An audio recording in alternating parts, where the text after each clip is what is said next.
కర్ణాటకలో ఓ ఖైదీ కడుపు నుంచి సెల్ ఫోన్ బయటపడింది. కడుపు నొప్పంటూ ఫిర్యాదు చేసిన బాధితుడిని జైలు అధికారులు ఆసుపత్రికి తరలించగా అతడి కడుపులో సెల్ ఫోన్ కనిపించింది.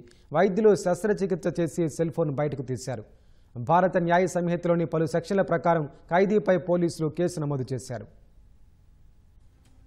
కర్ణాటకకు చెందిన దౌలత్ ఖాన్ ఓ కేసులో దోషిగా తేలటంతో 10 ఏళ్ల శిక్ష పడింది. శివమొగ్గ జిల్లా జైలులో జైలు శిక్ష అనుభవిస్తున్న అతడు జూన్ 24న కడుపు నొప్పి వస్తోందని అధికారులకు ఫిర్యాదు చేశాడు. ఖైదీని పరీక్షించిన జైలు వైద్యుడు అతడు ఏదో మింగినట్లు అధికారులకు తెలిపారు. దీంతో అధికారులు ఆ ఖైదీని శివమొగ్గలోని ప్రభుత్వ ఆసుపత్రికి తరలించారు. ఎక్స్రే నిర్వహించిన వైద్యులు ఖైదీ కడుపులో సెల్ ఫోన్ ఉన్నట్లు గుర్తించారు. సెల్ ఫోన్ బయటికి తీయాలంటే శస్త్రచికిత్స చేయాలన్నారు.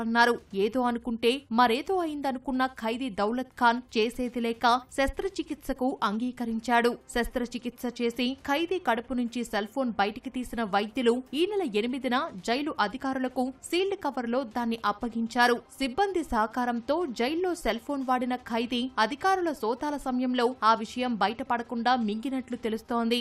ఆ విషయం చెప్పకుండా కడుపు నొప్పి అంటూ దృష్టి మరలించేందుకు ప్రయత్నం చేసినట్లు అధికారులు భావిస్తున్నారు. భారత న్యాయ సంహితలోని వివిధ సెక్షన్ల కింద ఖైదీపై కేసు నమోదు చేశారు.